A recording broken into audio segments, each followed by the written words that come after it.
जैसे ही ये लगा कि पीएम नरेंद्र मोदी ने कह दिया है कि चीन ने भारतीय क्षेत्र में घुसपैठ नहीं किया है, कार्टूनिस्ट मंजुल ने इंस्टाग्राम पर यह कार्टून शेयर किया।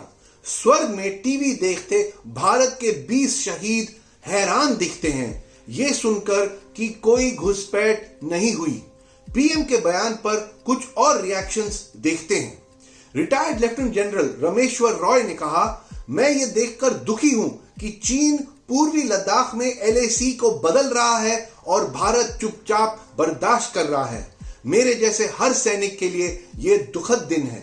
निरुपमा रॉय पूर्व विदेश सचिव कहती हैं, चीन की ताकत देखते हुए सरकार ने संयम बरतने का फैसला किया है, यानी कि पोलाइटली कहना कि एलएसी पर भारत ने सर झुका लिया है क्योंकि चीन अब ज्यादा ताकतवर है। डिफेंस एक्सपर्ट ब्रह्मा चेल्लानी कहते हैं, मोदी का नया बयान चीन को सूट करता है। हमसे हथियाई गई जमीन को अपना बताने के लिए चीन मोदी के शब्दों का इस्तेमाल करेगा। चाइना भी इस क्लीन चिट को उठा चुकी है।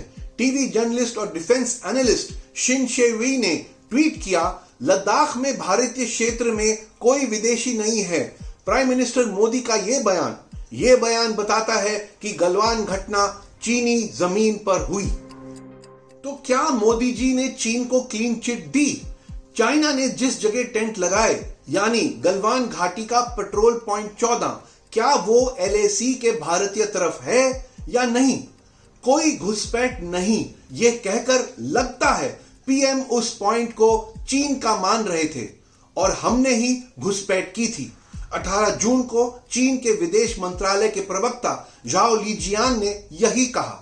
इस मामले में सही और गलत सब साफ है। 20 सैनिकों की मौत चीन की जमीन पर हुई और इसके लिए चीन को दोष मत दीजिए। 20 जून को पीएमओ की तरफ से एक बयान जारी कर डैमेज कंट्रोल की कोशिश की गई। कहा गया कि पीएम के बयान की शरारतपूर्ण व्याख्या करने की कोशिश की जा रही है कि गलवान हिंसा इसलिए हुई क्योंकि चीनियों ने एलएसी के इस तरफ कुछ स्ट्रक्चर बनाने की कोशिश की। हमारे सैनिकों ने उन्हें रोका और एलएसी पर अतिक्रमण की कोशिश को नाकाम कर दिया। पीएम के बयान का समर्थन करते हुए डिफेंस एक्सपर्ट अभिज्ञान रेज कहते हैं कि मोदी इस तरह आर्मी पर तुरंत कुछ जवाबी हमले का दबाव हटा रहे हैं। लेकिन चलिए घुसपैठ की बात पर लौट आते हैं। क्या पीएम का बयान पैंगोंग लेक की उत्तरी छोर पर फिंगर 4 तक चीन की घुसपैठ को स्वीकार करता है?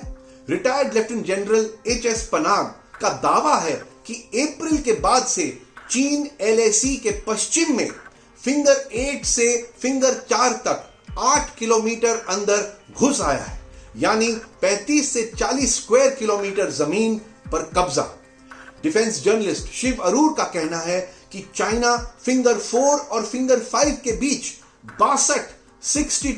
62 नई चौकियां बना चुका है और फिंगर 4 के पास पैंगोंग लेक पर बुलडोजर और डंपर काम करते हुए देखे गए हैं।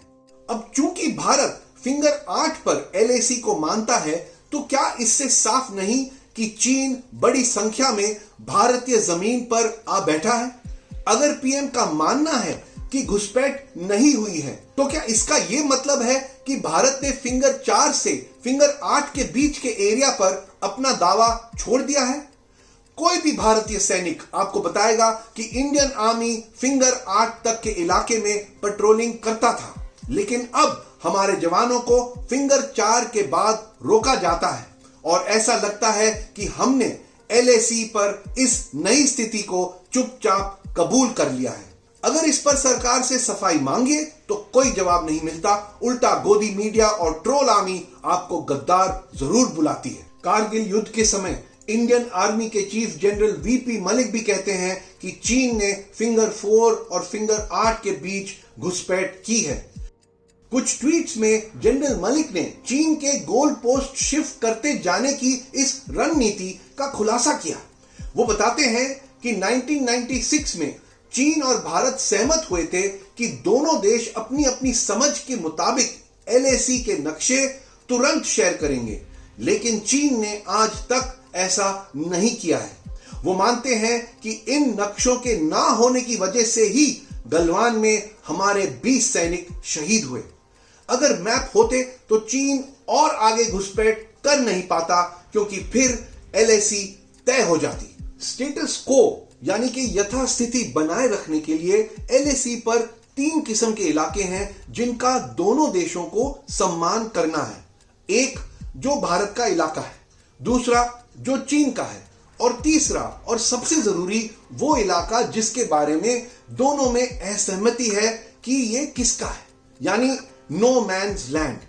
इस इलाके में दोनों देश पेट्रोलिंग कर सकते हैं, लेकिन इस पर कब्जा नहीं कर सकते।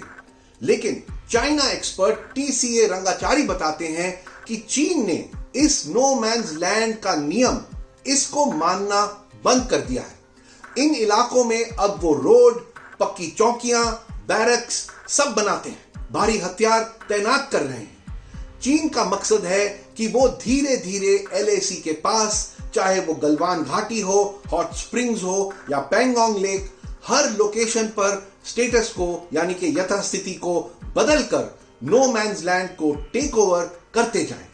और हर अतिक्रमण के साथ, हर इंक्रोचमेंट के साथ वो नया दावा करें, जैसे कि चीन ने अब किया है नया दावा कि अब पूरी गलवान घाटी उनकी है।